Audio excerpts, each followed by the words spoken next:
Magandang umaga po at live mula dito sa Pag-asa Weather Forecasting Center. Narito ng lagay na ating panahon ngayong araw nga ng Linggo, May 25, 2025. At sa ating latest satellite images, makikita natin ang patuloy na epekto ng Intertropical Convergence Zone or ITCZ, yung pagsasalubungan ng hangin mula sa magkaibang hating globo or magkaibang hemispheres. At ito magdadala pa rin ng mga pag-ulan, partikular na dito nga sa may bahagi ng Mindanao, Visayas at gayon din sa may area ng Mimaropa at ilang bahagi ng Bicol Region. Asahan ng mga kababayan po natin, partikular na nga dito sa may bahagi ng Palawan at western section ng Kabisayan at Mindanao na magpapatuloy yung mas malaking tsansa ng mga pag-ulan sa araw na ito dulot ng ITCZ. Sa nalabing bahagi naman nating bansa, makita nyo dito sa may bahagi ng Luzon, walang masyadong kaulapan, halos kaulapan na makikita po sa kasalukuyan, kaya medyo mainit na panahon pa rin na mararanasan, lalong-lalo na sa malaking bahagi ng Luzon habang may mga potential pa rin na mga thunderstorms sa hapon hanggang sa gabi. Ito may kuminsan nagtatagal ng 1 hanggang 2 oras. Sa ngayon nga, wala pa rin tayong minomonitor na bagyo sa loob at labas ng Philippine Area of Responsibility. At least for this week,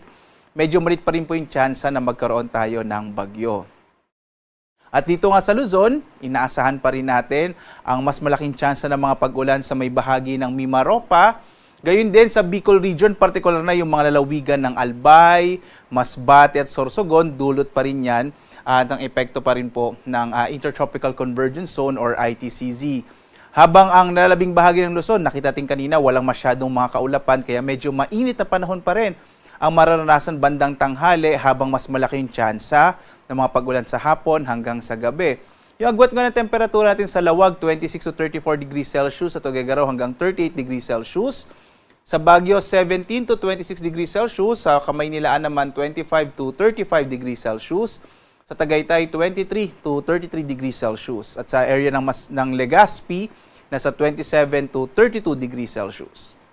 Dumako tayo sa Palawan, Visayas at Mindanao. At sa patuloy na epekto ng Intertropical Convergence Zone or ITCZ, malaki pa rin yung chance ng mga pag-ulan sa Palawan. Agad nga ng temperatura sa Calayan Islands, 25 to 31 degrees Celsius. Sa Puerto Princesa, 25 to 30 degrees Celsius. Ang lalabing bahagi or malaking bahagi naman ng Kabisayaan ay makararanas pa rin ng maulap na kalangitan na may mga tsansa ng mga pag-ulan sa araw na ito, dulot din ng ITCZ. Agwat ng temperatura sa Tacloban, 25 to 31 degrees Celsius. Sa Cebu naman, 26 to 31 degrees Celsius, habang sa Iloilo, 26 to 31 degrees Celsius. Ang ilang bahagi din ng Mindanao, naranasan ho natin itong mga nakarang araw yung mga pag-ulan sa malaking bahagi ng Mindanao. At nakikita natin, medyo mababawasan na yung mga pag-ulan na iyon. Ngayong araw nga po, maulap ang kalangitan sa may bahagi ng Zamboanga Peninsula, gayon din sa may area ng Basulta, Basilan, Sulu-Tawi-Tawi, gayon din sa may Northern Mindanao, Davao Region at Caraga. Habang sa nalabing bahagi ng Mindanao, yung area ng Barm at sa area po ng Soc-Sargen, inaasahan naman natin na mas malita tsansa ng mga pag-ulan at mainit na tanghali din yung mararanasan. Agwat ang temperatura sa Cagayan de Oro, 24 to 31 degrees Celsius, sa area ng Zamboanga, 25 to 30 degrees Celsius, habang sa Davao ay 25 to 32 degrees Celsius. Dito naman sa ating heat index, makikita natin ang agwat ng temperatura o na mararamdaman o damang init po natin sa araw na ito. Makikita natin malaking bahagi ng Luzon ang siyang makararanas ng tinatawag natin na sa danger category. Kaya mag-ingat pa rin po yung mga kababayan natin.